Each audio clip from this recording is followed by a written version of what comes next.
s'agit d'un dialogue politique global qui inclut tous les courants et toutes les forces politiques. Nous allons parler de cet appel qui a été récemment lancé par le chef de l'État, le président Abdel Fattah el-Sisi. Un appel certainement très bien accueilli ici par la classe politique.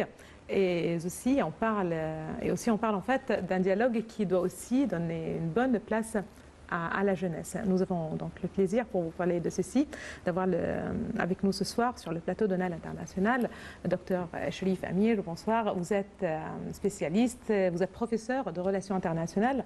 Ravi de vous avoir parmi nous. Et merci. Justement, on commence avec un dialogue qui doit justement, je ne sais pas comment dire, aller de pair, préparer la nouvelle République, parce que là, quand on a parlé de ce dialogue politique, on a parlé aussi d'une nouvelle République. Déjà, comment voyez-vous ce dialogue politique? Comment voyez-vous l'idée même de lancer un tel appel aujourd'hui par le président Abdel Fattah el-Sisi?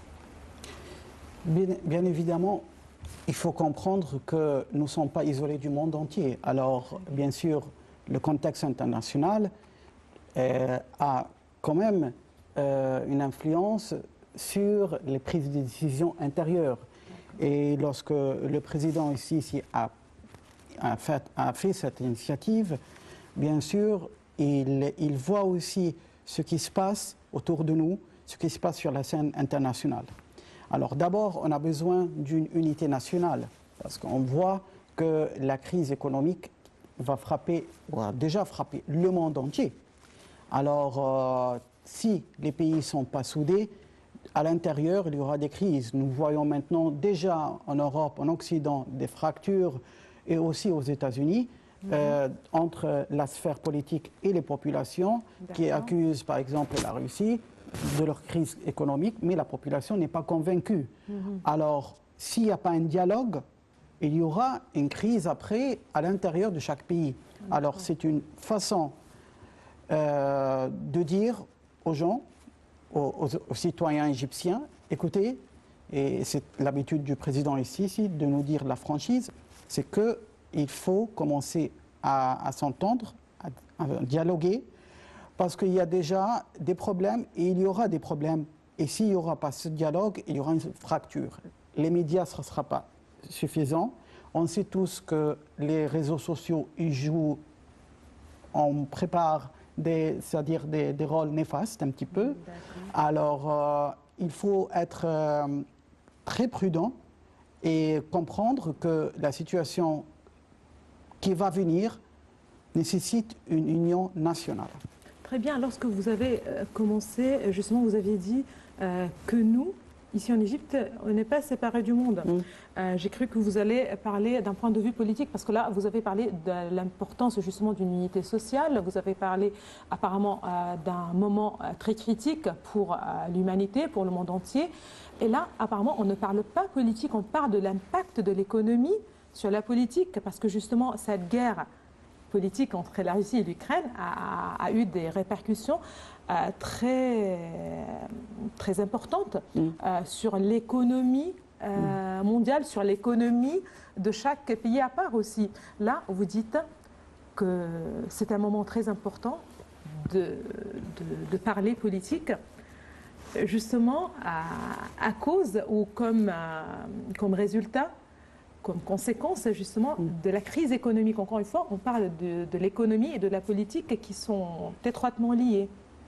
Parce qu'on sait tous que malheureusement les ennemis de l'Égypte, ils ont toujours essayé de nous perturber sur cette question, à nous dire que vous avez un processus économique fragile, à semer ces rumeurs. Et il y a déjà des chaînes spécialisées contre l'Égypte, on les connaît tous. Et ces chaînes-là, ils n'hésitent pas d'attendre la moindre faille pour commencer à semer ces troubles. Mais il faut aussi signaler quelque chose. L'initiative du point de vue politique, de sciences politiques, elle est très intéressante. Pourquoi?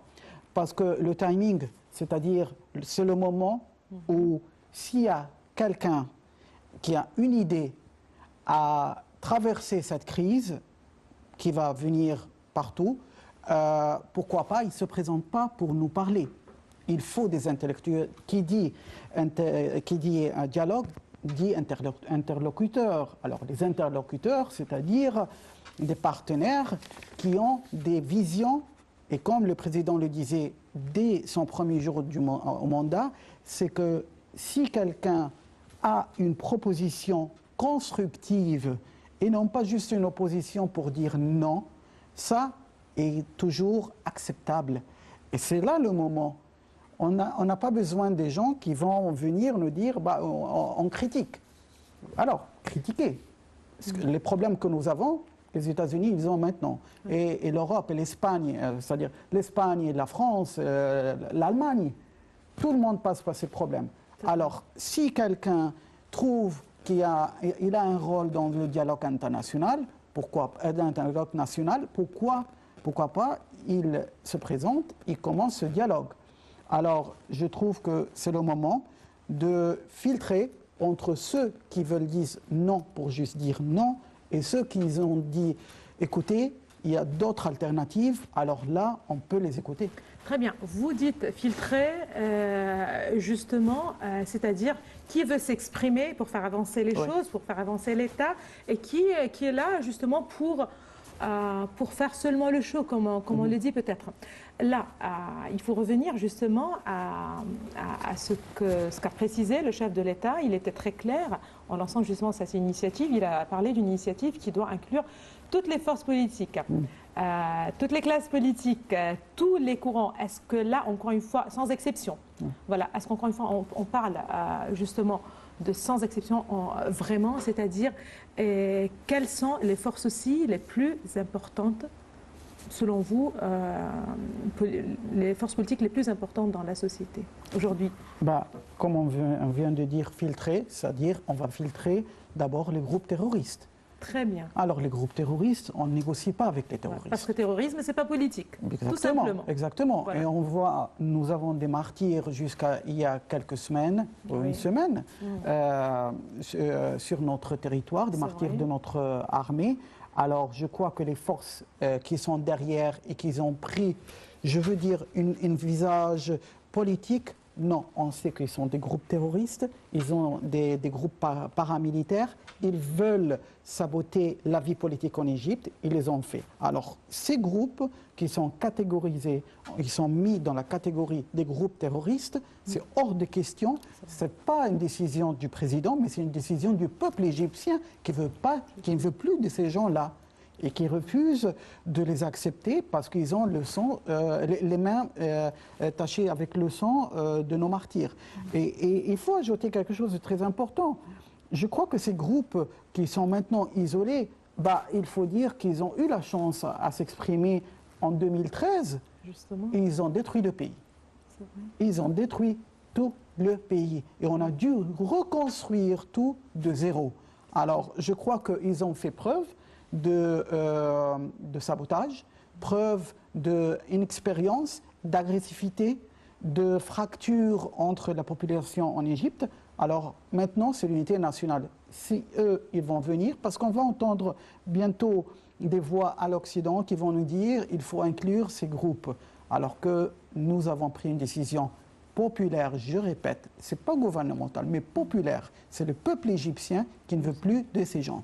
Très bien, c'est très clair, vous l'avez dit, ces groupes voilà, et on dit groupe là, justement, pas de rassemblement, pas de parti, on met le mot groupe tout clair, et là ils ont eu justement une chance, voilà, et certainement, vous l'avez justement précisé, c'est le peuple qui a pu juger justement voilà, c'était une occasion et là, ils n'ont pas réussi le test. Voilà. Aujourd'hui, encore une fois, quand on parle, à l'exception justement des groupes terroristes, quand on parle de la classe politique ici en Égypte, il n'y avait pas trop de politique après la Révolution peut-être. Et justement, comment préparer le terrain justement pour un travail politique, pour une activité politique aussi de qualité. C'est-à-dire, en fin de compte, il s'agit d'exercices Et là, certainement, si l'État a lancé une telle initiative, c'est-à-dire que l'État se sent peut-être, et vous pouvez me corriger là, se sent assez fort, justement, pour dialoguer et pour donner, justement, la chance à tout le monde de s'exprimer. Et j'aimerais vous écouter. Après, je vais passer en fait un petit détail aussi qui concerne l'idée de transparence, l'idée d'être prêt. Bah, écoutez, le président, il a initié, pour répondre à la question préparée, il a initié les conférences de jeunesse. Ce sont des conférences qui ont été faites sur un grand échelon, en direct, parce qu'il faut inclure la jeunesse dans ce dialogue. On a vu pendant le printemps arabe et ce qui s'est passé en Égypte en 2011, que tout le monde l'appelait la révolution des jeunes, alors que je crois que le président, il voit très bien ce potentiel qu'on a en Égypte, ce potentiel de la jeunesse. On a une population jeune qui a heureusement gagné de l'expérience politique à travers les manifestations, les perturbations qui ont eu lieu en 2011. Ils ont compris qu'ils étaient utilisés à un certain moment par certaines forces. Ils étaient manipulés parfois par les réseaux sociaux. Donc il y a une expérience et une maturité quand même de la part de cette jeunesse. Alors il faut que ces gens-là soient inclus, mais il faut aussi leur faire comprendre qu'est-ce que ça veut dire un dialogue. Le dialogue, c'est une responsabilité envers la patrie. Ce n'est pas juste un show, comme vous venez de dire. Ce n'est pas juste une façon de dire aux médias et aux responsables que nous sommes là. Non, c'est une participation positive, c'est une participation qui donne de l'énergie et des idées à ceux qui sont responsables. Oui, très bien. Tout d'abord sensibiliser et puis responsabiliser, justement les préparer. Et là, je vais revenir en fait au forum de la jeunesse, justement, parce qu'il y a quelques années, c'est le président Abdel Fattah el-Sisi qui a lancé justement cette initiative de dialoguer, de parler avec les jeunes et la jeunesse, de les écouter. Et là, on a commencé par des forums qui étaient consacrés à la jeunesse égyptienne, puis à la jeunesse arabe, africaine, mais aussi internationale. Je vais revenir justement à ce point, à la jeunesse. Mais j'aimerais tout d'abord rappeler que le ministre de la Jeunesse et des Sports et chef du bureau exécutif du Conseil des ministres arabes de la Jeunesse et des Sports, Dr Achraf Sobhi, a récemment participé à une réunion justement avec la jeunesse, une réunion intitulée « La jeunesse en 2039 » et justement des réunions aussi qui parlent des objectifs du développement durable. Je vous propose, Dr Cherif Amir et vous, chers téléspectateurs, d'avoir plus de précisions sur cette réunion. Et juste après, puisqu'on parle déjà de la jeunesse, donc un commentaire signé Sali Hamed et Shainaz Esmail.